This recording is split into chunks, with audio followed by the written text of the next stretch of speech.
তোমার বাবার চোখ বন্ধ হলে না বুঝবা দুনিয়া কাকে বলে। তোমার বাবার উপার্জন শেষ হয়ে গেলে না বুঝবা দুনিয়া কাকে বলে। তোমার কাঁধে যখন উপার্জনের দায়িত্ব আসবে তখন না বুঝবা দুনিয়া কাকে বলে, রোজগার কত কষ্ট। সেদিন আমি একজন লোককে দেখছি, তাকাইয়া দেখছি অনেকক্ষণ, ট্রাকের থেকে সিমেন্টের বস্তা নামাইতেছে। আমি লোকটার দিকে তাকাইয়া ছিলাম, সারাটা শরীর ঘামে। আমার মনে হয় যেন লোকটা মানে পানির মধ্যে, সারাটা চুল চেহারা তার ঘামে, ঘাম বাইয়া বাইয়া পড়তেছে।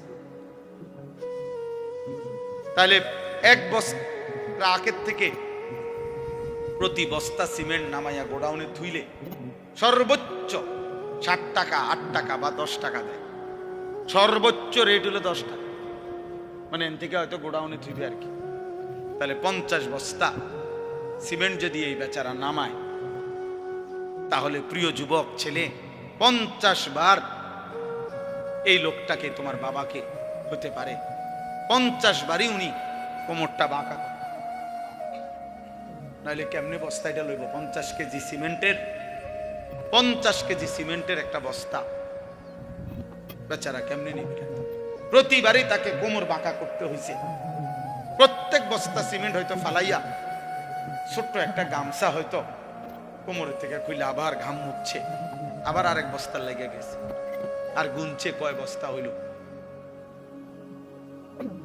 বিনিময়ে 500 টাকা, হয়তো 50 বস্তায় 500 টাকা পাইছে, 10 টাকা করে।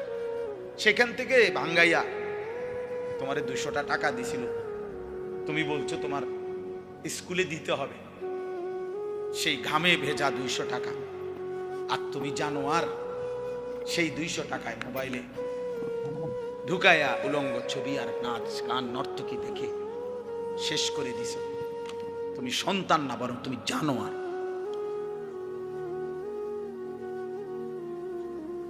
তুমি সন্তান, তুমি মানুষ না, বরং তুমি কুত্তা, তুমি জানোয়ার। তুমি জানো না তোমার বাবার এই 100টা টাকার পিছনে কতগুলো ঘাম ঝরছে, কতগুলো ঘাম ঝরছে।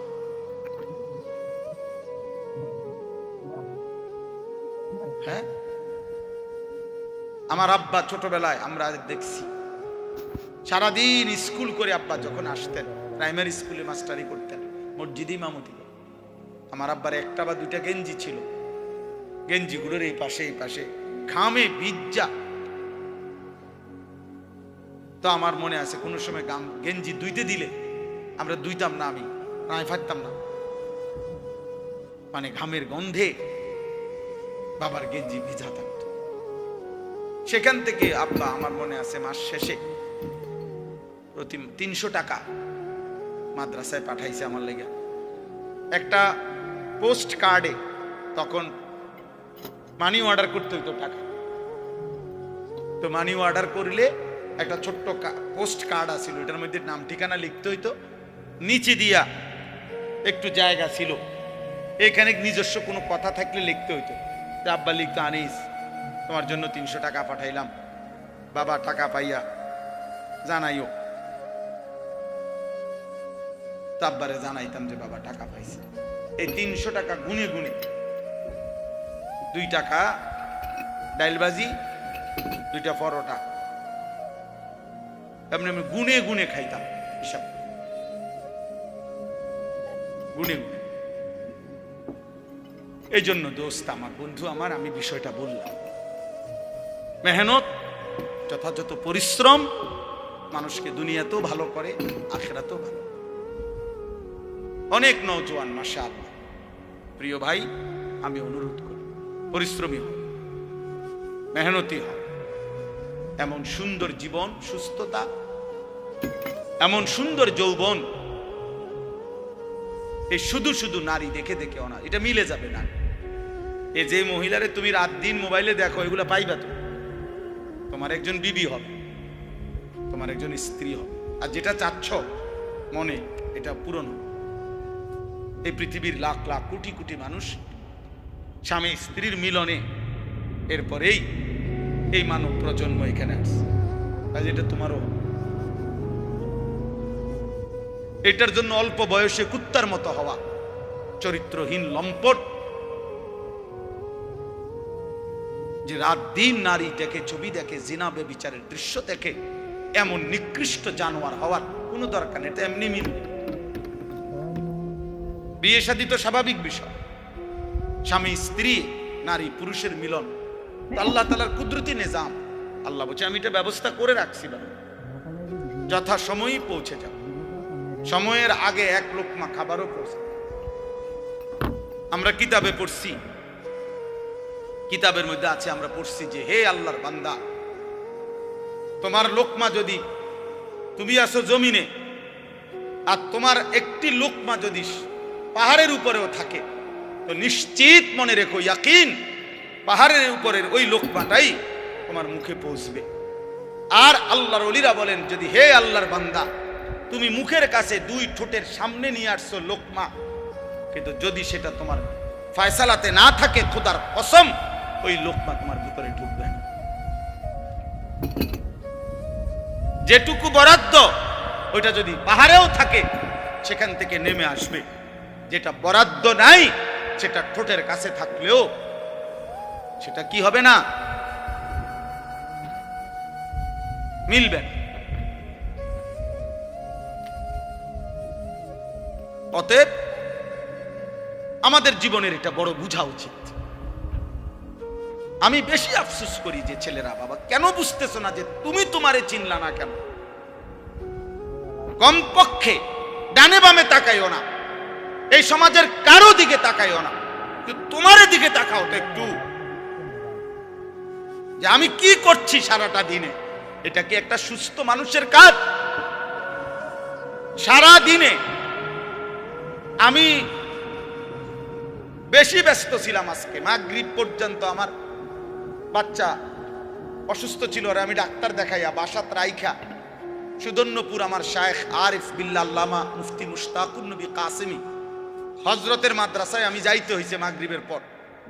ওইখানে ইসলাহি মাহফিল, সেখানে আমি 20 মিনিট বয়ান করছি।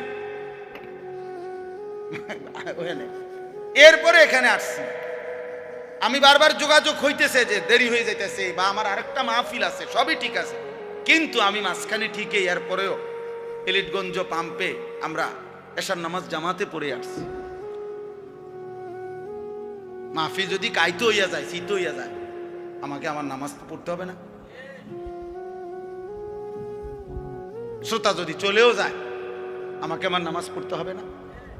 ওই দেখো, ঠিক ওই দেখো, ওই অপদার্থরে দেখো, ঠিক মতো চোখেও দেখে না, কিন্তু মাগার মোবাইলে এমনি, হ্যাঁ চোখের লোকে লাগাই এলাও, এটা গাম দিয়া কষ্টে লাগাই দাও, এই যে আছে এখানে কষ্টে। হ্যাঁ হ্যাঁ, না না, লজ্জা, লজ্জা হবে কোন দিন? কোন দিন হবে বলেন? হায়া হবে কোন দিন? তাইলে শিখবে কোন দিন আমার ছেলেরা? সন্তান শিখবে কোন দিন? ফেরাবে কে এদেরকে? কারো।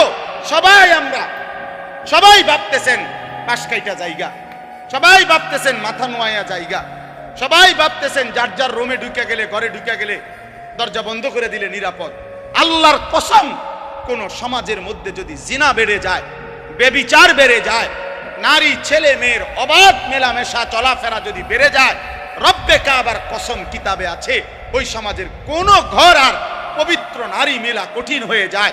আগামীর প্রজন্ম হয়তো নেককার মেয়ে, চরিত্রবান মেয়ে, সতী সাথী মেয়ে মিলাটা কঠিন হয়ে যাবে যদি জেনা বেবিচার আর পরকিয়া আর হারাম অসভ্যতা এইভাবে ছড়িয়ে যায়। বর্তমান সময়ে মানুষের সবচেয়ে বেশি যেই গুণাটি হচ্ছে, সেটা হলো এই চোখের গুণ। কিসের গুণা বলেন? এই চোখের। দিবা নিশি আমাদের মা বোনেরা বেপর্দা রাস্তায় চলছে, নিজেদের ভিন্ন রকমের অঙ্গভঙ্গি, আর এটা পুরুষ প্রতিনিয়ত দেখছে, অথচ এটা হারাম। মোবাইলে প্রতিনিয়ত কিশোর যুবক ছেলেরা, একটা বয়সী ছেলেরা একেবারে বেসামাল এই বড় মোবাইল ব্যবহার করে রাত নাই দিন নাই সারা রাত নারী ছবি অস্থির দৃশ্য দেখছে। অথচ খোদার কসম এটা একদিন জাহান্নাম ছাড়া আর কিছুই মিলবে না। আল্লাহর নবী সাল্লাল্লাহু আলাইহি সাল্লাম বলেছেন, যে ব্যক্তি কোনো নারীর সৌন্দর্য হারাম, যেটা তার দেখার অনুমতি নাই, সে দেখলো, খোদার কসম নবী বলছে কিয়ামতের দিন তার দুই চোখে সীসা জাহান্নামের আগুনে গলাইয়া এরপরে সীসা ঢেলে দেওয়া হয়, সীসা ঢেলে দেওয়া হয়, সীসা ঢেলে দেওয়া। অতএব আপনাদের কাছে অনুরোধ করছি, এই ছোট্ট কথাটা আল্লাহ তাআলা আমাদেরকে বলছেন, ইয়াগুদ্দু মিন আবসারিহিম, চোখ নামাও, চোখ। যুবক ভাই, তোমরা অনেক নওজোয়ান, মাশাআল্লাহ, প্রিয় সন্তান, নিজের উপরে দয়া করো। এই মোবাইলের অব্যাহত নেশা তোমারে ক্ষতিগ্রস্ত করবে। একদিন তুমি দুনিয়াও আগামাতা কিছুই খুঁজে পাবা না, আখেরাত আখেরাত। বয়স্ক বাবা যারা আছেন এখনো 50-60 বছর, অথচ এখনো চা দোকানে, টেলিভিশনে নাটক, সিনেমা, নর্তকীর নাচ দেখার অভ্যস্ত বা অভ্যাস আছে, আল্লাহর ওয়াস্তে চাচা ছেড়ে দেন। এটা অসভ্যতা ছাড়া এই বয়সে আরো বেশি অসভ্যতা। এই জন্য আল্লাহ নবী সাল্লাল্লাহু আলাইহি সাল্লাম স্পষ্ট বলছেন, রাগ হবেন না, নবীজি বলছেন, আল্লাহ নবী সাল্লাল্লাহু আলাইহি সাল্লাম বলছেন, হাসরের দিন আল্লাহ তাআলা ওই বান্দার দিকে তাকাবেন না, আল্লাহ তাআলা তাকে পবিত্র করবেন না, আল্লাহ তাআলা তাকে জাহান্নাম থেকে বাঁচাবেন না।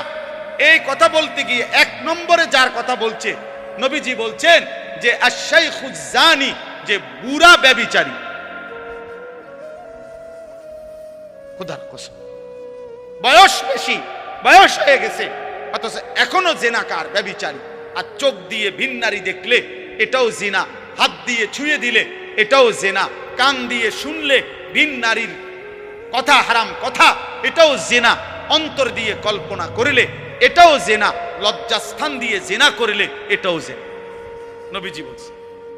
অতএব আল্লাহর নবী সাল্লাল্লাহু আলাইহি সাল্লাম বলছেন, বয়স্ক হওয়ার পরেও যে জিনার অভ্যাস, হারাম নারী দেখার অভ্যাস, বাস্তবে হোক আর মোবাইলে হোক আর টেলিভিশনে হোক আর সাদওয়ানে হোক, এই বদঅভ্যাস যে ছাড়ে নাই, আল্লাহ তাআলা তার দিকে কিয়ামতের দিন তাকাবেনও না, আল্লাহ তাকে পবিত্রও করবে না, আল্লাহ তাকে জাহান্নাম থেকে বাঁচাবেও। অতএব দয়া করে জওয়ান কিংবা বৃদ্ধ এবং নারীরা যারা, পরের আয়াতে আল্লাহ বলছেন, ওয়া কুল্লিল মুমিনাত ইয়াগদুদনা মিন আবসারিহিন্না ওয়া ইয়াহফাজনা ফুরুজাহুন্না। আল্লাহ বলছে মুমিন মহিলাদেরকেও বলেন তারা যেন ভিন পুরুষ থেকে তাদের চোখ নামিয়ে রাখে এবং তারাও যেন তাদের লজ্জাস্থান হেফাজত করে। অতএব চোখ হেফাজত করা, হারাম দৃশ্য, হারাম ছবি, অশ্লীল নাচ গান, হারাম নারীর দিকে তাকানো যত মন চায়, বা যদি কলিজা ছিঁড়েও যায়, যদি কলিজা ছিঁড়েও যায়, 1000 লক্ষ বারও যদি মন চায়, প্রিয় যুবক আমার, নওজওয়ান সাথী আমার, প্রিয় ভাই আমার, বন্ধু আমার, মুসলমানের সন্তান, তুমি ফিরে আসো। আমি এক বন্ধু অনুরোধ করলাম, এতে করে লাভ কি হবে? যালিকা আজকা লাহুম। কোরআনের এই আয়াতে আল্লাহ বলেন, যদি কেউ এই 2টি কাজ করে, 1 চোখ হেফাজত করে, 2 লজ্জাস্থান হেফাজত করে, আল্লাহ বলেন আমি ওয়াদা দিলাম, আমি তার অন্তর 100 শতভাগ আমি তার দিল পবিত্র করে দেব, 100 ভাগ পবিত্র। ইন্নাল্লাহা খাবীরুম বিমা ইয়াসনাউন। আল্লাহ বলে, বান্দা যখন তোমরা যাই করো না কেন, যেভাবেই করো না কেন, একাকী কিংবা লুকিয়ে, রাতের আধারে কিংবা গভীর রজনীতে, ইয়ারফোন লাগাইয়া কিংবা লাইট নিবাইয়া, দরজা বন্ধ করে কিংবা সিটকারি লাগাইয়া, রাতের গভীরে কিংবা পাহাড়ের জঙ্গলে কিংবা পাহাড়ের চূড়ায় কিংবা জঙ্গলের গভীরে কিংবা 7 তবক জমিনের নিচে কিংবা 7 আসমানের ঊর্ধ্বে, যেখানেই যা করো না কেন, আমি খবর রাখি, খবর রাখি, আমি দেখি বান্দা, আমি দেখি বান্দা, আমি দেখি। গোবর থেকে দুর্গন্ধই বের হবে, গোলাপ ফুল থেকে সুঘ্রাণই বের হবে। অতএব রাস্তা রাস্তায় ঘুরতো যেই মেয়ে, বিবাহের আগে কোনো না কোনো ছেলের সাথে হারাম কোনো সম্পর্ক করত যে মেয়ে, আল্লাহর কসম ওই অপবিত্র মেয়ে থেকে পবিত্র কিছু আশা করা যাবে না। এই গোবর থেকে দুর্গন্ধই বের হবে, এই গোবর থেকে দুর্গন্ধই বের হবে। অতএব এটা ভাবা দরকার, ভাব, আমরা এটা বোঝা দরকার। আমাদের প্রজন্মের হেফাজত দরকার। একটি সমাজের মধ্যে সবচেয়ে বড় সম্পদ, একটি ঘরের সবচেয়ে বড় সম্পদ, একজন বাবার সবচেয়ে বড় সম্পদ তার স্ত্রী সন্তান। খাট যত দামি হোক দোস্ত, 20 বছর পরে এই খাট ওই ঘরে থাকবে না। পৃথিবীর সবচেয়ে মজবুত কাঠ দিয়েও যদি সোফা বানায় 5 বছর লাগবে না, এটার বার্নিশ উঠে যাবে 3 বছর 4 বছরের ভিতরে। পরবর্তী 20 বছরের ভিতরে ওই ফার্নিচারের নাম গন্ধ ঘরে পাওয়া যাবে না, কারণ এর পরে আরো বহু লেটেস্ট মডেল পৃথিবীতে আসছে, যার কারণে ইডি হালাই দিছে। বুঝেন নাই কথা? এটা মসজিদে যে আগে মোজাইক হইতো, আমি তো দেখছি ছোটবেলা মেশিন দিয়া ছোট ছোট ছোট গুড়া গুড়া পাথরের গুড়া মোজাইক করতো। আর এগুলার মোজাইক আগে ছোট ছোট এলো মেলো পাথরের কঙ্কর, ছোট ছোট পিচি পিচি পিচি না মোজাইক দেখছেন না? কই এখন আসেনি এগুলা। মোজাইক ভাঙ্গা টাইলস লাগা, মানে এমন মসজিদ যেখানে আগে মোজাইক ছিল, কয় না এটি ওনার ভাল লাগে না, আরে উড়াও এটি উড়াও, টাইলস পুরা মসজিদ টাইলস করো, টাইলস করো। পুরাতন গ্রিল বদলাইয়া SS5 এর দরজা গ্রিল লাগানো হয় কিনা বলে? তাইলে বাবা বলে দুনিয়ার এই আসবাব উপকরণ আমরা যা দুনিয়া সাজাইলাম ঘরের, আল্লাহর কসম এগুলা থাকবে না। আমনে রেখে যাওয়া কাছের ফ্লেট আগামী 10 বছর পরে আর থাকবে না। আপনার রেখে যাওয়া সোফা, ফার্নিচার, খাট, ডাইনিং টেবিল এগুলো থাকবে না। এগুলা বংশধররা ফেলে দিবে, নায়নাতকুররা ফেলে দিবে। কিন্তু আপনি যেই ছেলেটাকে গড়ে গেলেন, আপনি যদি মেয়েটাকে দিন শিখায়া যান, পর্দা শিখায়া যান, ছেলেটাকে আল্লাহর কোরআন শিখায়া যান, খোদার কসম তার প্রতিটা সেজদা মৃত্যু পর্যন্ত ওই বাবা মার আমল নামার মধ্যে নেকি নিয়ে আসো, কোনো সন্দেহ নেই। আল্লাহ নবী সাল্লাল্লাহু আলাইহি সাল্লামের হাদিস কত শুনছেন আপনারা। ওয়াজে উলামায়ে কেরাম বলে আপনাদেরকে যে মান ক্বারা আল কুরআন ওয়া আমিলা বিমা ফীহি উলবিসা ওয়ালিদাহু তাজান ইয়াউমাল কিয়ামা। আল্লাহ নবী সাল্লাল্লাহু আলাইহি সাল্লাম বলেন, যে কোরআন পড়লো, কোরআন অনুযায়ী জীবন চালাইলো, ওই ব্যক্তির মা বাবাকে কিয়ামতের দিন নূরের মুকুট, আলোকিত মুকুট পরিধান করানো। নবীজি বলছে তাহলে ভাবো তো, যদি বাবা মাকে এই মর্যাদা দেওয়া হয়, তাহলে যে কোরআন পড়লো সরাসরি, যে নিজে আমল করলো, ফামা যান্নুকুম বিল্লাযী আমিলা বিহাযা, তাকে আল্লাহ কি পুরস্কার দিবে? যে কোরআন পড়ছে, যে কোরআন আমল করছে। বাপ মারে যদি আল্লাহ সম্মান দেয়, তো হাফেজে কোরআনকে কি দিবে? আলেমে দ্বীনকে আল্লাহ কি দিবে?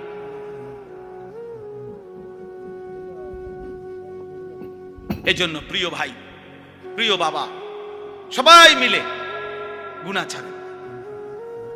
আমার মূল বক্তব্য আজকে এতটুকু, গুনাহ ছেড়ে দিতে হবে। আখিরাত যদি পাইতে হয়, জাহান্নাম থেকে বাঁচতে হলেও গুনাহ ছেড়ে দেওয়া জরুরি, জান্নাতে প্রবেশ করতে হলেও গুনাহ ছেড়ে দেওয়া জরুরি। এক মুমিনের ডিউটি 2টা। একজন মুসলমানের জীবনের 24 ঘন্টা কাজ 2টা। 1 গুনাহ বর্জন করা, 2 আদেশ পালন করা।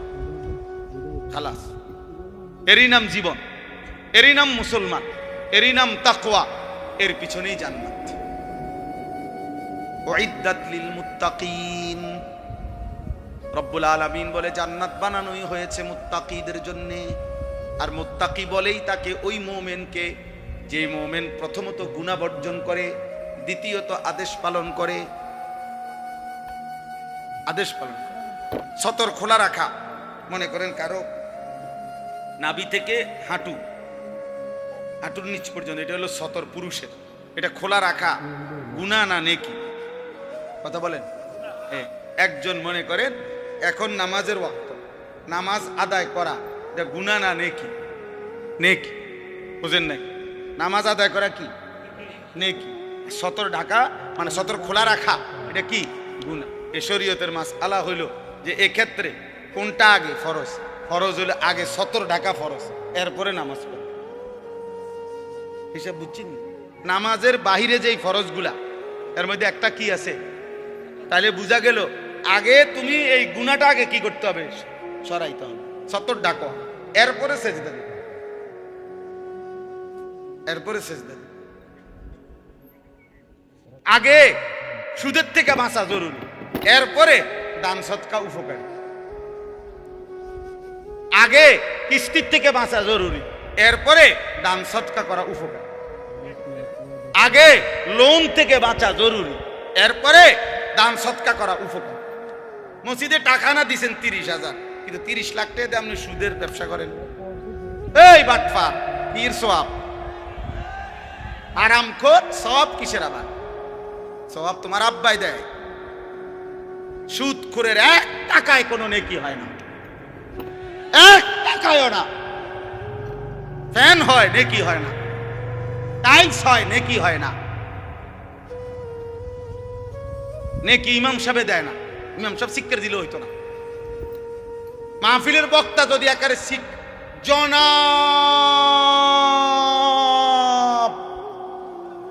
অমুকে অমুক 30,000 মার হাবা, আবারে মার, যা ফারস মার, তারে তেহা দিল কেন, মার কন্যা। ফেরেশতা বলবে আল্লাহ সুদের টাকা, আল্লাহ বলবে বাদ দাও, আল্লাহ তেহালো এলাকারা, কিন্তু তুমি লেখো না, নেকি লেখো। টাকা নেওয়া যায়, বলে নেয় কেন? হ্যাঁ নেওয়া যায়, এইটাও কথা। আপনি হয়তো বলবেন আরে এরপরে হুজুর আপনারা নেন কা, টাকা নেওয়া যায় কিন্তু নেকি হবে না। এইটাই এখন বুঝাইছিলাম ওই নুরুন নবী ভাই, আমার গাড়ির ছিল। এটা জরুরি বিষয়। নেকি হবে না, নেকি হইতে হইলে হালাল হইতে হবে। দুনিয়াবি লেনদেন করা এটা ভিন্ন মাসআলা। আপনি যদি না বুঝেন আপনার আলেম থেকে বুঝে নিয়ে, কিন্তু বুঝাইতে চাচ্ছি এটা জরুরি। বাপ গুনাহ ছেড়ে দাও। তাহলে আগে জরুরি কি বলেন? আমি কথা শেষ করে ফেলবো এখন। আগে জরুরি কি? দাফউল মুদাররাতি মুকদ্দামুন আলা জালবিল মানফা। আরবি ভাষার গুরুত্বপূর্ণ মূলনীতি এটা, যে আগে ক্ষতি সরাও, এরপরে উপকার আনো। উপকার পরে, আগে কি? কথা বলেন না, ক্ষতি সরাও এইটারে। আচ্ছা মনে করেন একটা জানালার গ্রিল, এটার মধ্যে রং দিবে, কি দিবে? এই রং দিতে গেলে মনে করে এটা পুরান হয়ে গেছে, ঝংকার পড়ে গেছে, এর নিয়ম কি? আগে ঝংকার ফেলতে হবে না আগে রং দিতে হবে? আগে শিরিষ কাগজ দিয়া ঝংকার ফেলতে হবে, এরপরে কি করতে হবে? আগে ক্ষতি সরাও, আগে গুনাহ ছাড়ো, এরপরে সেজদা দাও। এক সেজদা আল্লাহর আরশ ছুঁয়ে যাবে। একবার জমিন থেকে আল্লাহ ডাক দিবা, রবের আরশ কাই পাও। শর্ত কি? গুনাহ ছেড়ে, গুনাহ ছেড়ে, গুনাহ ছেড়ে। আরো বাংলা উদাহরণ দেই, আমরা বাঙালি উদাহরণ আছে।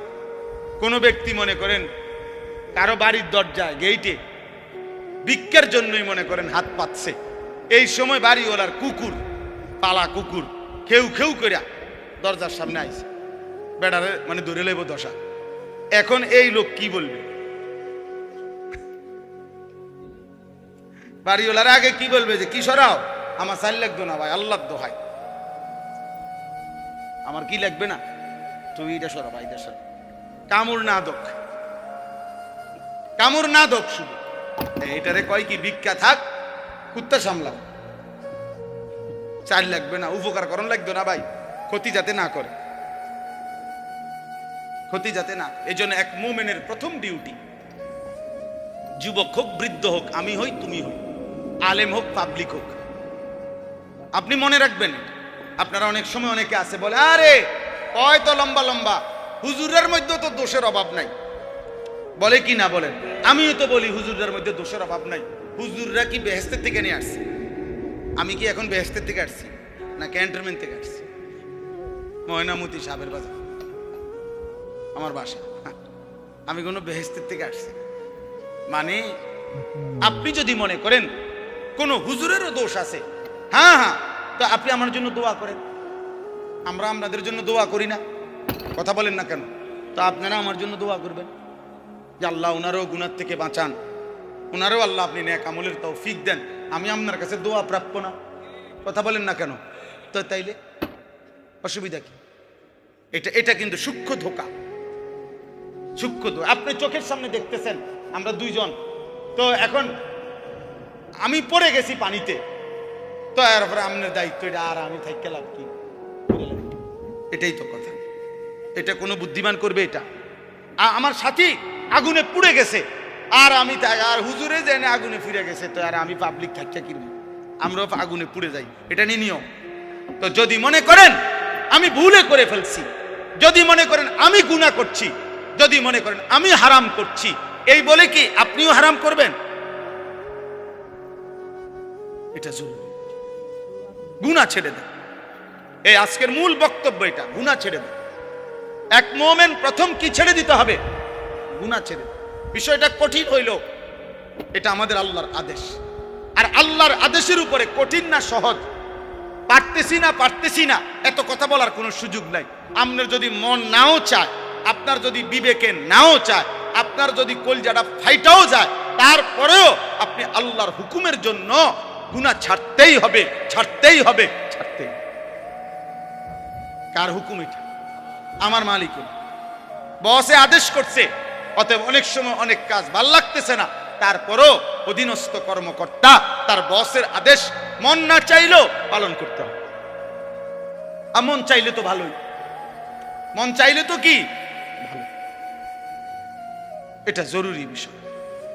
এজন্য গুনাহ ছেড়ে দাও, গুনাহ ছেড়ে দাও। তাকওয়ার প্রথম অর্থ গুনাহ বর্জন, দ্বিতীয় অর্থ আদেশ পালন। আর আল্লাহ এটাই বলছি, ইয়া আইয়ুহাল্লাযীনা আমানুত্তাকুল্লাহ, ইয়া আইয়ুহাল্লাযীনা আমানুত্তাকুল্লাহ। কোরআনুল কারীমে প্রায় 7 বার এই কথাইটা আল্লাহ বলছে, হে ঈমানদার, ইত্তাকুল্লাহ, ইত্তাকুল্লাহ, ইত্তাকুল্লাহ, ইত্তাকুল্লাহ, ইত্তাকুল্লাহ, ইত্তাকুল্লাহ, ইত্তাকুল্লাহ। হে আল্লাহর বান্দা, হে মুমিন, আল্লাহকে ভয় করো, আল্লাহকে ভয় করো, আল্লাহকে ভয় করো। আর তাফসীরের মধ্যে লিখছে, যদি প্রশ্ন করেন যে হুজুর আল্লাহকে ভয় করা মানে কি, আল্লাহকে ভয় করার প্রথম অর্থ গুনাহ ছেড়ে দেওয়া, দ্বিতীয় অর্থ আদেশগুলো পালন করা। আগে গুনাহ ছেড়ে দাও, আগে গুনাহ ছেড়ে দাও। ওয়াদারু যাহিরাল ইসমি ওয়া বাতিনা। আল্লাহ বলছে প্রকাশ্য গোপন সব গুনাহ ছেড়ে দাও। নবীজি বলছেন, রাসূলুল্লাহ সাল্লাল্লাহু আলাইহি ওয়াসাল্লাম বলছেন, ইয়াকুম ওয়াল কাযিব, মিথ্যা বলা ছেড়ে দাও। আলাইকুম বিসিদক, নবীজি বলছে সত্য বলাকে জীবনের জন্য গ্রহণ করে নাও। অতএব দয়া করে এটা বুঝলাম। এই আয়াতটা এবার আসেন, আমি যেই পড়ছি সূরা নূর 18 নম্বর পারা, কোরআনুল কারীমের 24 নম্বর সূরা 30 নম্বর আয়াত, এই একটি আয়াতের এবার তর্জমা বললে আমার কথা শেষ। আল্লাহ তাআলা এখানে বলছেন, কুল, হে নবী আপনি বলুন, লিল মুমিনিনা, সকল ঈমানদার পুরুষদেরকে, ইয়াগুদ্দু মিন আবসারিহিম ওয়া ইয়াহফাজু ফুরুজাহুম, তারা যেন বাধ্যতামূলক দুইটা কাজ করে। এক, তারা যেন সকলেই তাদের চোখ ভিন নারী, হারাম ছবি, হারাম দৃশ্য থেকে চোখ যেন নিচে নামায়। ওয়া ইয়াহফাজু ফুরুজাহুম, এবং সমস্ত ঈমানদার পুরুষদেরকে বলেন তারা যেন তাদের লজ্জাস্থানের হেফাজত করে। কোন জিনা, কোন ব্যভিচার, হাতের নাপাক ব্যবহার, কোন রকমের অসভ্যতা, নারী পুরুষ, পুরুষ পুরুষ, যেই কোন রকমের অপকর্ম নিজের লজ্জাস্থান দ্বারা যেন না করে, লজ্জাস্থান যেন হেফাজত করে এবং চোখ যেন নিচে নামে। প্রিয় ভাই, এই প্রথম কথাটা বলার জন্যই আমি এই কথাগুলো বলছি।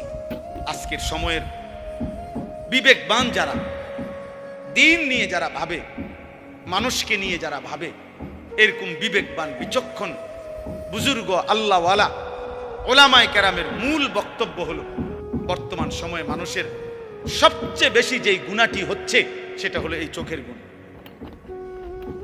কিসের গুনাহ বলেন? এই চোখের। দিবা নিশি আমাদের মা বোনেরা বেপর্দার রাস্তায় চলছে, নিজেদের ভিন্ন রকমের অঙ্গভঙ্গি, আর এটা পুরুষ প্রতিনিয়ত দেখছে, অথচ এটা হারাম।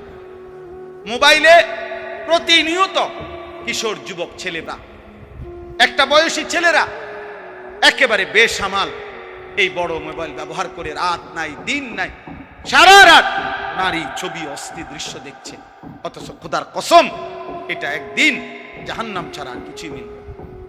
আল্লাহ নবী সাল্লাল্লাহু আলাইহি সাল্লাম বলেছেন, যে ব্যক্তি কোনো নারীর সৌন্দর্য হারাম, যেটা তার দেখার অনুমতি নাই, সে দেখলো, খোদার কসম নবী বলছে কিয়ামতের দিন তার দুই চোখে সীসা জাহান্নামের আগুনে গলাইয়া এরপরে সীসা ঢেলে দেওয়া, সীসা ঢেলে দেওয়া, সীসা ঢেলে দেওয়া। অতএব আপনাদের কাছে অনুরোধ করছি, এই ছোট্ট কথাটা আল্লাহ তাআলা আমাদেরকে বলছেন, ইয়াগুদ্দু মিন আবসারিহিম, চোখ নামাও, চোখ। যুবক ভাই, তোমরা অনেক নওজোয়ান, মাশাআল্লাহ, প্রিয় সন্তান, নিজের উপরে দয়া করো। এই মোবাইলের অব্যাহত নেশা তোমারে ক্ষতিগ্রস্ত করবে। একদিন তুমি দুনিয়াও আগামাতা কিছুই খুঁজে পাবা না, আখেরাত, আখেরাত। বয়স্ক বাবা যারা আছেন এখনো 50-60 বছর, অথচ এখনো চা দোকানে, টেলিভিশনে নাটক, সিনেমা, নর্তকীর নাচ দেখার অভ্যস্ত বা অভ্যাস আছে, আল্লাহর ওয়াস্তে চাচা ছেড়ে দেন। এটা অসভ্যতা ছাড়া এই বয়সে আরো বেশি অসভ্যতা। এই জন্য আল্লাহ নবী সাল্লাল্লাহু আলাইহি সাল্লাম স্পষ্ট বলছেন, রাগ হবেন না, নবীজি বলছেন, আল্লাহ নবী সাল্লাল্লাহু আলাইহি সাল্লাম বলছেন, হাসরের দিন আল্লাহ তাআলা ওই বান্দার দিকে তাকাবেন না, আল্লাহ তাআলা তাকে পবিত্র করবেন না, আল্লাহ তাআলা তাকে জাহান্নাম থেকে বাঁচাবেন না। এই কথা বলতে গিয়ে 1 নম্বরে যার কথা বলছে, নবীজি বলছেন যে আশ-শাইখুজ জানি, যে বুড়া ব্যভিচারী। খোদার কসম, বয়স বেশি, বয়স হয়ে গেছে, অথচ এখনো জিনাকার, ব্যভিচারী। আর চোখ দিয়ে ভিন নারী দেখলে এটাও জিনা, হাত দিয়ে ছুঁয়ে দিলে এটাও জিনা, কান দিয়ে শুনলে ভিন নারীর কথা, হারাম কথা, এটাও জিনা, অন্তর দিয়ে কল্পনা করিলে এটাও জিনা, লজ্জাস্থান দিয়ে জিনা করিলে এটাও জিনা, নবীজি বলছেন। অতএব আল্লাহ নবী সাল্লাল্লাহু আলাইহি সাল্লাম বলছেন, বয়স্ক হওয়ার পরেও যে জিনার অভ্যাস, হারাম নারী দেখার অভ্যাস, বাস্তবে হোক আর মোবাইলে হোক আর টেলিভিশনে হোক আর সাদওয়ানে হোক, এই বদ অভ্যাস যে ছাড়ে নাই, আল্লাহ তাআলা তার দিকে কিয়ামতের দিন তাকাবেনও না, আল্লাহ তাকে পবিত্রও করবে না, আল্লাহ তাকে জাহান্নাম থেকে বাঁচাবে। অতএব দয়া করে জওয়ান কিংবা বৃদ্ধ এবং নারীরা যারা, পরের আয়াতে আল্লাহ বলছেন, ওয়াকুল্লিল মুমিনাত ইয়াগদুদনা মিন আবসারিহিন্না ওয়া ইয়াহফাজনা ফুরুজাহুন্না। আল্লাহ বলছে মুমিন মহিলাদেরকেও বলেন তারা যেন ভিন পুরুষ থেকে তাদের চোখ নামিয়ে রাখে এবং তারাও যেন তাদের লজ্জাস্থান হেফাজত করে। অতএব চোখ হেফাজত করা, হারাম দৃশ্য, হারাম ছবি, অশ্লীল নাচ গান, হারাম নারীর দিকে তাকানো যত মন চায়, বাপ, যদি কলিজা ছিঁড়েও যায়, যদি কলিজা ছিঁড়েও যায়, 1000 লক্ষ বারও যদি মন চায়, প্রিয় যুবক আমার, নওজওয়ান সাথী আমার, প্রিয় ভাই আমার, বন্ধু আমার, মুসলমানের সন্তান, তুমি ফিরে আসো। আমি এক বন্ধু অনুরোধ করলাম, এতে করে লাভ কি হবে? যালিকা আজকা লাহুম। কোরআনের এই আয়াতে আল্লাহ বলেন, যদি কেউ এই 2টি কাজ করে, 1 চোখ হেফাজত করে, 2 লজ্জাস্থান হেফাজত করে, আল্লাহ বলেন আমি ওয়াদা দিলাম, আমি তার অন্তর 100% আমি তার দিল পবিত্র করে দেব, 100% পবিত্র। ইন্নাল্লাহা খাবীরুম বিমা ইয়াসনাউন। আল্লাহ বলে, বান্দা, যখন তোমরা যাই করো না কেন, যেভাবেই করো না কেন, একাকী কিংবা লুকিয়ে, রাতের আঁধারে কিংবা গভীর রজনীতে, ইয়ারফোন লাগাইয়া কিংবা লাইট নিবাইয়া, দরজা বন্ধ করে কিংবা সিটকারি লাগাইয়া, রাতের গভীরে কিংবা পাহাড়ের জঙ্গলে কিংবা পাহাড়ের চূড়ায় কিংবা জঙ্গলের গভীরে কিংবা 7 তবক জমিনের নিচে কিংবা 7 আসমানের ঊর্ধ্বে, যেখানেই যা করো না কেন, আমি খবর রাখি, খবর রাখি, আমি দেখি বান্দা, আমি দেখি বান্দা, আমি দেখি। অতএব দোস্ত আমার, আল্লাহকে আড়াল করা সম্ভব? আল্লাহকে ফাঁকি দেওয়া সম্ভব? আল্লাহ তাআলার দৃষ্টির আড়ালে যাওয়া সম্ভব? অতএব এই দুটুকুই সবক।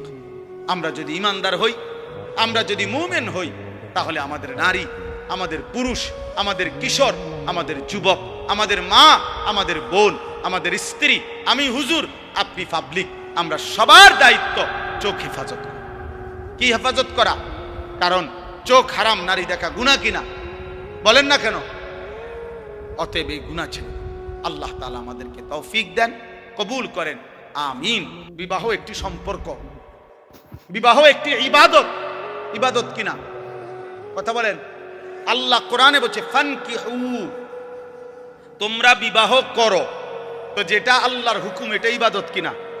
নবীজি সাল্লাল্লাহু আলাইহি সাল্লাম বলছে আন-নিকাহু মিন সুন্নতি, বিবাহ আমি রাসূলের সুন্নাত।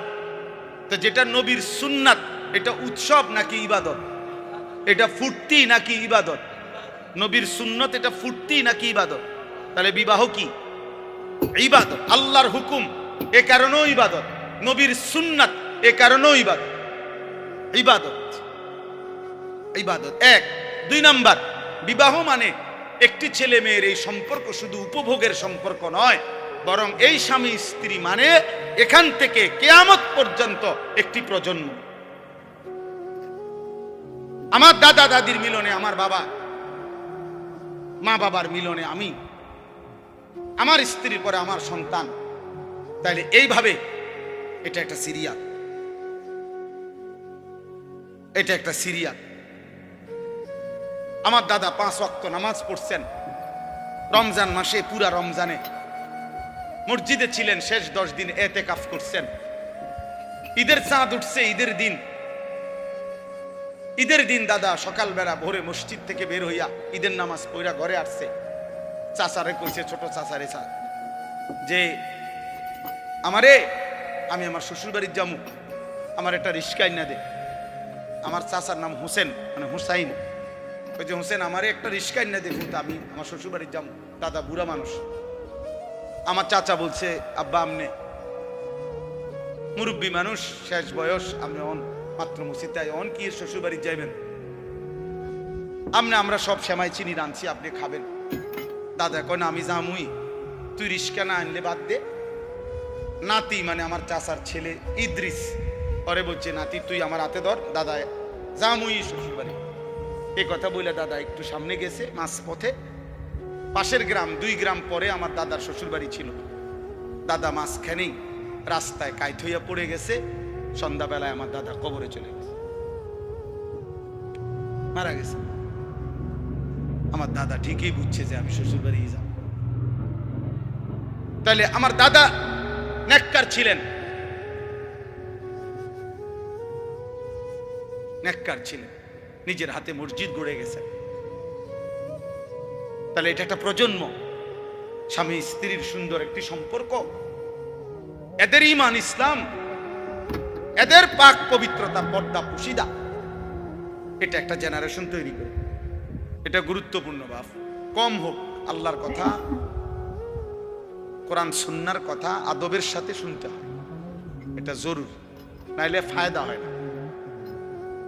এক তো হইলো আমি, একজন চিৎকার দিল, একজন সুর দিল, একজন টান দিল, কিছু বুট বাদাম বেচা হইল, এই সব মিলে ঝিলে কিছু একটা হইল না। ভাইয়া, এটা আসলেই মূল মাকসাদ না। একটা বাঁশ মাটিতে গাঁটতেও কষ্ট আছে।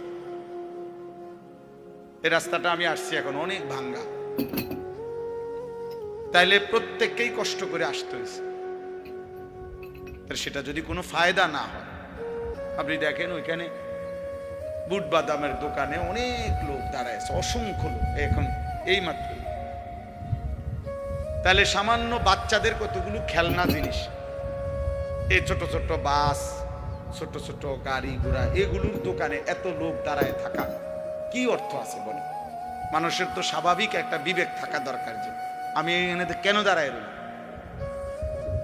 অথচ বাড়ির থেকে রওনা দিছে, অথবা বাড়িওয়ালা ঘরওয়ালারা জানে ওয়াজে গেছে, এটা জানে না, কি বলে? কিন্তু শয়তান মাঝ পথে আটকে রাখছে। হ্যাঁ, এটা কোরআনুল কারীমের মধ্যে আছে। আল্লাহ তাআলা কাছে শয়তান চ্যালেঞ্জ করেছে, আল্লাহি লা উযায়্যিনান্না আ'মালাহুম ওয়া লা উগবিয়ান্নাহুম আজমাইন। আল্লাহর কসম, হে আল্লাহ, আমি আপনার বান্দাদের কাছে তাদের কাজকে গুনাহের রং দিয়ে সাজিয়ে দেব, অতঃপর আপনার বান্দাদেরকে আমি পথভ্রষ্ট করে দেব, পথভ্রষ্ট করে দেব। আল্লাযীনা যাল্লা সাইয়ুহুম ফিল হায়াতিদ দুনিয়া ওহুম ইয়াহসাবুনা আন্নাহুম ইউহসিনুনা সুনআ। কোরআন শরীফে আছে, আল্লাহ বলেন অসংখ্য ক্ষতিগ্রস্ত বান্দা আছে এমন, দিন রাত তারা তাদের পরিশ্রম কর্মকাণ্ড কাজকর্মের দ্বারা ভাবতেছে অনেক ভালো কিছু করছে। আল্লাহ বলেন অথচ আসলে তারা ধোঁকা খাচ্ছে, বরং পথভ্রষ্ট হচ্ছে, নিজেদের সমস্ত আখিরাত খাসারা বরবাদ করছে, বরবাদ করতেছে। আফামান যুগিনা লাহু সুউ আমালিহি ফারাআহু হাসানা, এটাও কোরআন শরীফের আয়াত। আল্লাহ তাআলা বলেন যাকে তার গুনাহ, তার নাফরমানির কাজটাকে তার কাছে খুব সুন্দর করে দেয়া হয়েছে, আর সে এটাকে মনে করতেছে ভালো কাজ, অথচ আসলে শয়তান তার নিকটে গুনাহকে সুন্দর করে সাজিয়ে দিছে, সাজায় দিছে। এই জন্য বাপ আমরা এটা বুঝা উচিত।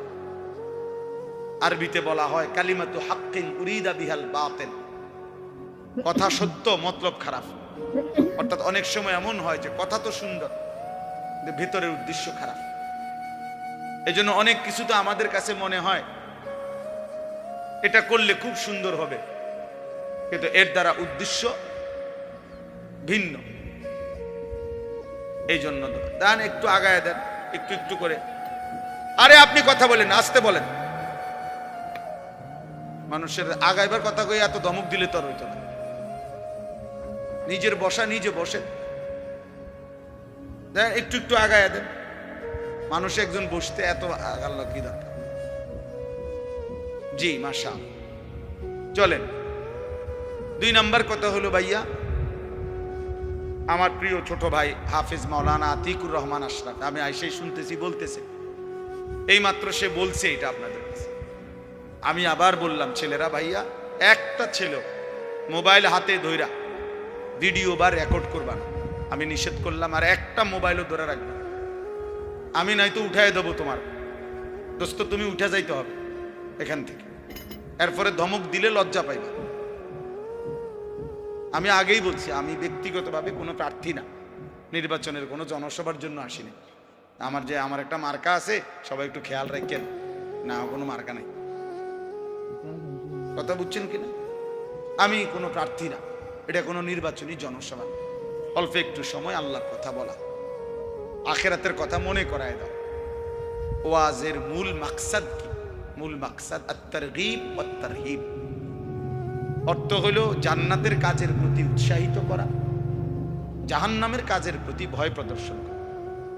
আত-তারগীব মানে হলো উৎসাহিত করা, আত-তারহিব মানে হলো ভয় প্রদর্শন করা। এটাই মূল ওয়াজ, মূলত মাকসাদ এটাই, যে আখিরাতের দিকে, জান্নাতি কাজের দিকে আপনাকে উৎসাহিত করলাম, আর জাহান্নামী কাজের দিকে ভয় প্রদর্শন করলাম, ভয় প্রদর্শন করলাম। এটাই মূল বিষয়। এই জন্য দয়া করে অল্প একটু সময় আমরা মনোযোগ দিয়ে শুনলে ফায়দা হবে। মোবাইল নিয়ে সারাক্ষণ, আমি এখানে নামছি এই মাত্র গাড়িতে, পুরাটা জায়গা আমরা খেয়ালও করি নাই, ড্রাইভারও বুঝে নাই, আমরা পুরা কাদা। আমি কাদার মধ্যে পাও ডাইবা গেছে, আমি আপনার লুঙ্গি সহ জামাটা উঠাইতেছি, আর ওই অপদার্থ এটার ভিডিও করতেছি। তাহলে মানুষ কি পরিমাণ, ছেলেরা কি পরিমাণ বিকৃত মস্তিষ্ক, কি পরিমাণ প্রতিবন্ধী আপনি ভেবেন। একটা জলজ্জান্ত বাস উড়ে যাচ্ছে, হাজার হাজার লোক ভিডিও করতেছে। একটা জলজ্জান্ত মানুষ পানিতে ডুবে যাচ্ছে, হাজার হাজার মানুষ ভিডিও করতেছে। এই হলো প্রজন্মের এখনকার হালাত, এখনকার জেনারেশনের হালাত হলো এই। কয়েকদিন আগে নোয়াখালীতে অনেকেই শুনছেন, একজন প্রবাসীর পরিবারের 7 জন একটা মাইক্রোজে পানি পড়ে গেছে, শুনছেন না, মারা গেছে। যে ওই লোকের একটা সাক্ষাৎকার দিছে, আমি নিজে শুনছি। বেচারা কানতে কানতে বলছে যে আমি মাইক্রোটা যখন পানি পড়ে গেছে, শত শত মানুষ আসছে পুকুরের পারে, আমি প্রত্যেকের কাছে কাকতি মিনতি করছি, অনুরোধ করছি, কেউ একটু নামলো না পানিতে, যে চেষ্টা করলো না, সকলেই শুধু মোবাইল দিয়ে ছবি উঠে। আল্লাহর কসম সে বলছে, সে আফসোস করছে। তা আমি একটা ছেলেকে বললাম এখন যে আরে ভাই তুমি তো আগে আমার ধরো যে আমি কোনো পড়ে যাই কিনা বা কাদা, তুমি তো আগে এইটা সেভ করো না, তোমার আগে দরকার মুসাফা করতে, হুজুর আঞ্জা দিয়ে ধরে নিতে। এটা দোস্ত নতুন জেনারেশন, তোমরা বুঝা উচিত ভাই, বুঝা উচিত। একটা মোবাইল যদি জীবনের সবকিছু হয়ে যায় 24 ঘন্টা, এই জীবন সামনে আগাবে না। আখেরাত তো পরের বিষয় ধরলাম, দুনিয়াও বেশি দিন টিকবে, দুনিয়াও বেশি দিন টিকবে। গাফলত কোনো মানুষকে, গাফেল মানুষ দুনিয়াতেও কোনো উন্নতি করতে পারে না, আখেরাতেও না। অমনোযোগী, অবহেলা, খামখেয়ালি, কাজের প্রতি নিষ্ঠা নাই, আগ্রহ নাই, পরিশ্রমের মানসিকতা নাই, ওই মানুষ দুনিয়াবি বাজার ব্যবসা লেনদেন নিজের দুনিয়ার কাজেও ভালো করতে পারে।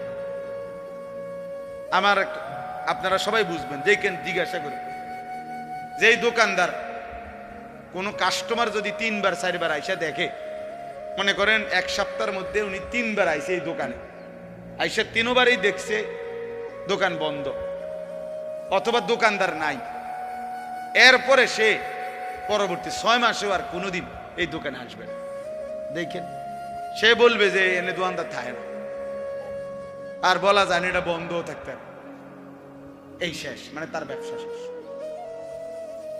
সে আর দাঁড়াইতে পারে না। এই জন্য এটা একটা নিয়ম, কাজের প্রতি নিষ্ঠা থাকতে হবে। এত বেশি পরিমাণ গাফেল, সারাক্ষণ হাসি, সারাক্ষণ মজা দুষ্টামি, সারাক্ষণই মোবাইল নিয়ে ব্যস্ত থাকা, এ তো গাফলত ভাই, এ তো গাফলত, খামখেয়ালি। আর গাফেল মানুষ দুনিয়াতেও কোনো ভালো কিছু করতে পারে না, আখেরাতেও। ও আপনাদেরকে হঠাৎ আমি শুনলাম শুনাইতেছে আমার ওয়াজের 21 বছরের কথা। আমার 21 বছর এক এক দিন আমি কেমনে পার করছি এক মালিক জানে। গত 2 রাত আমি টোটালি ঘুমাই, বৃহস্পতিবার রাতেও না, শুক্রবার রাতেও। পাবনা থেকে আমি আসছি সকালবেলা, সকাল 7টায় বয়ান করছি 1.25 ঘন্টা, ফেরি পার হইতে লাগছে মোট 8 ঘন্টা। তাইলে এজন্য দোস্ত বুঝাইতে চাচ্ছি, কাজের প্রতি নিষ্ঠা থাকতে, আন্তরিকতা থাকতে। দুনিয়াতেও কেউ যদি ভালো কিছু করতে, এই আজকে যারা বড় বড় শিল্পপতি, দুনিয়ার লাইনে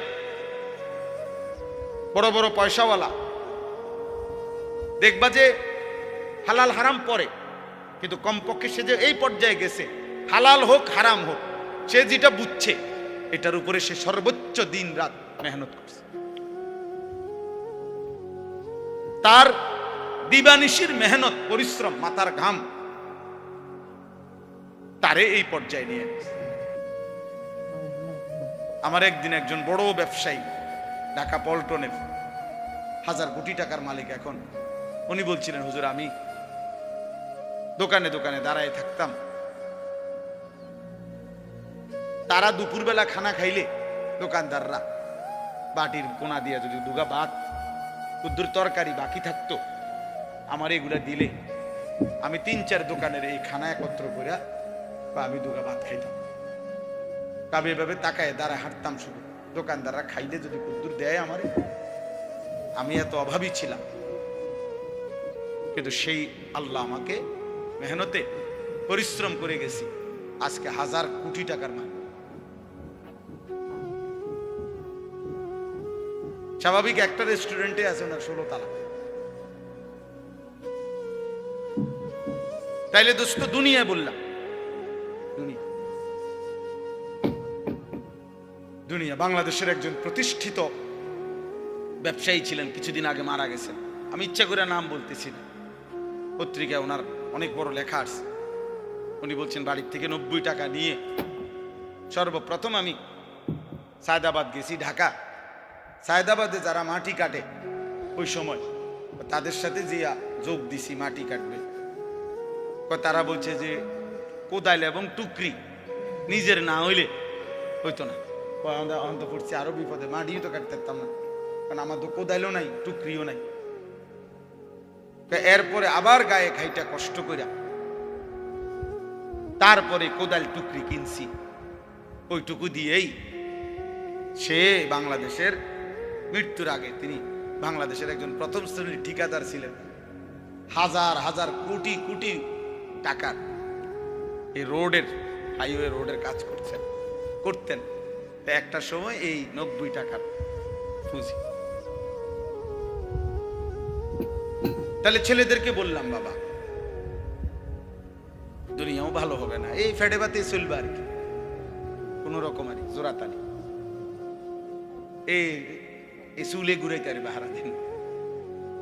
এই কামের দূরে দিছে শয়তান তোমারে, ইবলিসে, যে তোমার একটা মহান কাজ দিছে, যে তোমার একটি জীবনের শ্রেষ্ঠ কাজ হলো প্রতিদিন সকাল থেকে রাত ঘুম পর্যন্ত 1,00,000 বার তুমি মোট চুলের এই একটা তোমারে দারুণ কাজ দিছে। শয়তান তোমারে, তোমার মতো ফালতু লোকের একটা কাজ ধরা, তোমারে একটা দারুণ কাজ দিছে যে তুমি নিজের পয়সা দিয়ে এমবি ঢুকাইবা, আর সারা পৃথিবীর পাগল ছাগল, সুস্থ অসুস্থ, যে যা মোবাইলে দেয় তুমি শুধু টাইনে টাইনে দেখবে। টাকা যাবে তোমার, সময় যাবে তোমার, হায়াত যাবে তোমার, কামাই হবে।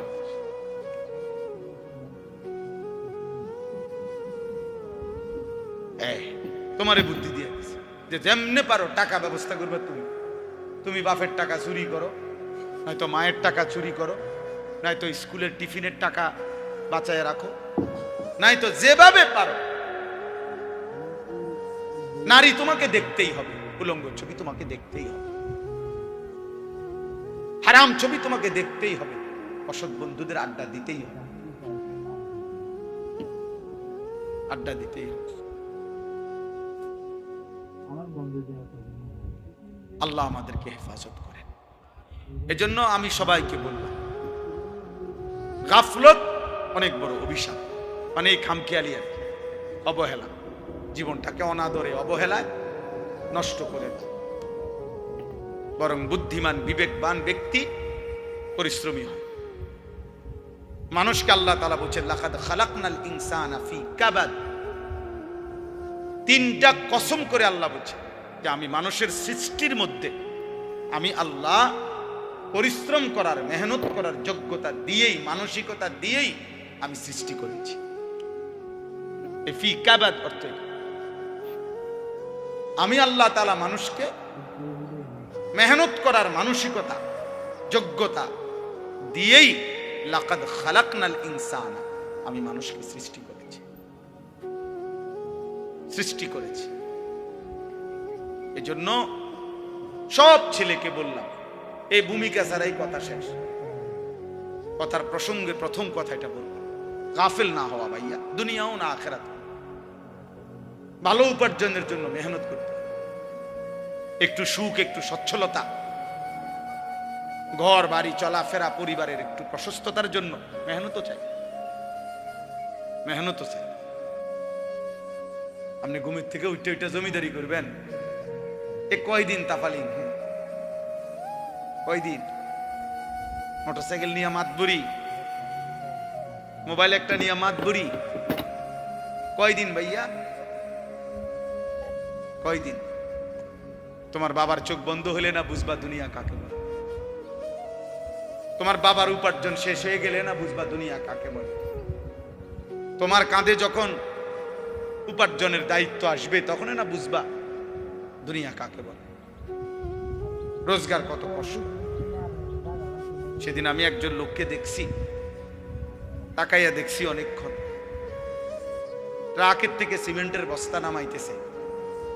আমি লোকটার দিকে তাকাইয়াছিলাম, সারাটা শরীর ঘামে, আমার মনে হয় যেন লোকটা মানে পানির মধ্যে, সারাটা চুল চেহারা তার ঘামে, ঘাম বাইয়া বাইয়া পড়ছে।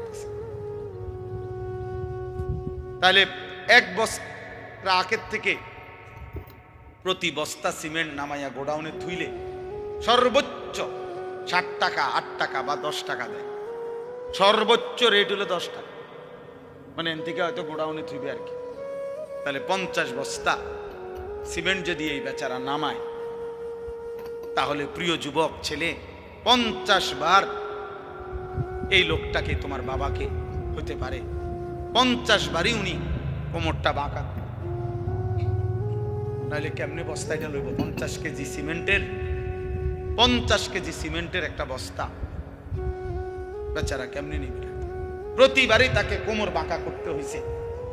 প্রত্যেক বস্তা সিমেন্ট হয়তো ফালাইয়া ছোট্ট একটা গামছা হয়তো কোমরের থেকে খুলে আবার ঘাম মুছছে, আবার আরেক বস্তার লেগে গেছে, আর গুনছে কয় বস্তা হইল। বিনিময়ে 500 টাকা, হয়তো 50 বস্তায় 500 টাকা পাইছে, 10 টাকা করে। সেখান থেকে ভাঙ্গাইয়া তোমারে 200 টাকা দিছিল, তুমি বলছো তোমার স্কুলে দিতে হবে, সেই ঘামে ভেজা 200 টাকা। আর তুমি জানো আর সেই 200 টাকায় মোবাইলে ঢুকাইয়া উলঙ্গ ছবি আর নাচ গান নর্তকী দেখে শেষ করে দিছ। তুমি সন্তান না, বরং তুমি জানো আর।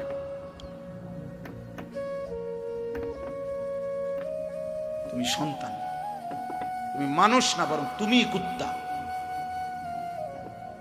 তুমি জানো আর, তুমি জানো না তোমার বাবার এই 100টা টাকার পিছনে কতগুলো ঘাম ঝরছে,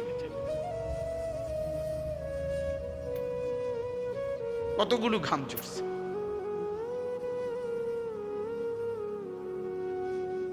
হ্যাঁ, আমার আব্বা ছোটবেলায় আমরা দেখছি সারাদিন স্কুল করে আব্বা যখন আসতেন, প্রাইমারি স্কুলে মাস্টারি করতেন, মসজিদে ইমামতি। আমার আব্বার একটা বা দুইটা গেঞ্জি ছিল, গেঞ্জিগুলোর এই পাশে এই পাশে ঘামে ভিজা। তো আমার মনে আছে কোনো সময় গেঞ্জি ধুইতে দিলে আমরা ধুইতাম না, আমি ফাটতাম না, মানে ঘামের গন্ধে বাবার গেঞ্জি ভিজা থাকত। সেখান থেকে আব্বা, আমার মনে আছে, মাস শেষে প্রতি 300 টাকা মাদ্রাসায় পাঠাইছে আমার লেগে। একটা পোস্ট কার্ডে তখন মানি অর্ডার করতে হইতো টাকা, তো মানি অর্ডার করলে একটা ছোট্ট পোস্ট কার্ড আছিল, এটার মধ্যে নাম ঠিকানা লিখতে হইতো, নিচে দিয়া একটু জায়গা ছিল, এখানে নিজস্ব কোনো কথা থাকলে লিখতে হইতো। তো আব্বা লিখতো, আনিস তোমার জন্য 300 টাকা পাঠাইলাম, বাবা টাকা পাইয়া জানাইও। তো আব্বারে জানাইতাম যে বাবা টাকা পাইছে। এই 300 টাকা গুনে গুনে 2 টাকা ডাইলবাজি, 2টা পরোটা, এমনি আমি গুনে গুনে খাইতাম, হিসাব গুনে গুনে। এই জন্য দোস্ত আমার, বন্ধু আমার, আমি বিষয়টা বললাম, মেহনত, যথাযথ পরিশ্রম মানুষকে দুনিয়াতেও ভালো করে, আখিরাতেও ভালো। অনেক নওজোয়ান মাশাআল্লাহ, প্রিয় ভাই, আমি অনুরোধ করি পরিশ্রমী হোক, মেহনতি হোক। এমন সুন্দর জীবন, সুস্থতা, এমন সুন্দর যৌবন, এই শুধু শুধু নারী দেখে দেখে না, এটা মিলে যাবে না। এই যে মহিলারে তুমি রাত দিন মোবাইলে দেখো, এগুলো পাইবা তুমি, তোমার একজন বিবি হবে, তোমার একজন স্ত্রী হবে। আর যেটা চাচ্ছ মনে, এটা পূরণ। এই পৃথিবীর লাখ লাখ কোটি কোটি মানুষ স্বামী স্ত্রীর মিলনে এরপরেই এই মানব প্রজন্ম এখানে আসছে। আজ এটা তোমারও, এটার জন্য অল্প বয়সে কুত্তার মতো হওয়া, চরিত্রহীন লম্পট, যে রাত দিন নারী দেখে, ছবি দেখে, জিনা বেবিচারের দৃশ্য দেখে, এমন নিকৃষ্ট জানোয়ার হওয়ার কোনো দরকার নেই। এটা এমনি মিলবে। বিয়ে শাদী তো স্বাভাবিক বিষয়, স্বামী স্ত্রী, নারী পুরুষের মিলন, তো আল্লাহ তাআলার কুদরতি নিজাম। আল্লাহ বলছে আমি এটা ব্যবস্থা করে রাখছি, যথা সময়ই পৌঁছে যাবে, সময়ের আগে এক লোকমা খাবারও পৌঁছে। আমরা কিতাবে পড়ছি কিতাবের মধ্যে আছে, আমরা পড়ছি যে হে আল্লাহর বান্দা, তোমার লোকমা যদি, তুমি আসো জমিনে আর তোমার একটি লোকমা যদি পাহাড়ের উপরেও থাকে, তো নিশ্চিত মনে রেখো, ইয়াকিন, পাহাড়ের উপরের ওই লোকমাটাই তোমার মুখে পৌঁছবে। আর আল্লাহর ওলিরা বলেন, যদি হে আল্লাহর বান্দা, তুমি মুখের কাছে দুই ঠোঁটের সামনে নিয়ে আসছো লোকমা, কিন্তু যদি সেটা তোমার ফয়সালাতে না থাকে, খোদার কসম ওই লোকমা তোমার ভিতরে ঢুকবে না। যেটুকু বরাদ্দ ওইটা যদি পাহাড়েও থাকে সেখান থেকে নেমে আসবে, যেটা বরাদ্দ নাই সেটা ঠোঁটের কাছে থাকলেও সেটা কি হবে না, মিলবে। অতএব আমাদের জীবনের এটা বড় বোঝা উচিত। আমি বেশি আফসোস করি যে ছেলেরা, বাবা কেন বুঝতেছো না যে তুমি তোমারে চিনলা না কেন? কমপক্ষে ডানে বামে তাকাইও না, এই সমাজের কারো দিকে তাকাইও না, তোমার দিকে তাকাও তো একটু, যে আমি কি করছি সারাটা দিনে। এটা কি একটা সুস্থ মানুষের কাজ? সারা দিনে আমি বেশি ব্যস্ত ছিলাম, আজকে মাগরিব পর্যন্ত আমার বাচ্চা অসুস্থ ছিল, আর আমি ডাক্তার দেখাইয়া বাসাত রাইখা সুদন্যপুর আমার শায়েখ আরিফ বিল্লাহ আল্লামা মুফতি মুশতাকুর নবী কাসেমি হযরতের মাদ্রাসায় আমি যাইতে হয়েছে মাগরিবের পর। ওইখানে ইসলাহি মাহফিল, সেখানে আমি 20 মিনিট বয়ান করছি, এরপরে এখানে আসছি। আমি বারবার যোগাযোগ হইতেছে যে দেরি হয়ে যাইতেছে, বা আমার আরেকটা মাহফিল আছে, সবই ঠিক আছে, কিন্তু আমি মাঝখানে ঠিকই এরপরেও এলিটগঞ্জ পাম্পে আমরা এশার নামাজ জামাতে পড়ে আসছি। মাহফিল যদি কাইতে হইয়া যায়, শীত হইয়া যায়, আমাকে আমার নামাজ পড়তে হবে না? শ্রোতা যদি চলেও যায়, আমাকে আমার নামাজ পড়তে হবে না?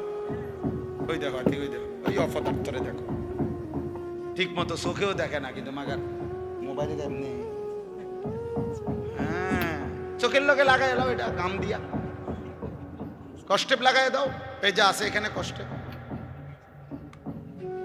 হ্যাঁ হ্যাঁ, না না, লজ্জা, লজ্জা হবে কোন দিন? কোন দিন হবে বলেন? হায়া হবে কোন দিন? তাইলে শিখবে কোন দিন আমার ছেলেরা? সন্তান শিখবে কোন দিন? ফেরাবে কে এদেরকে? কারো।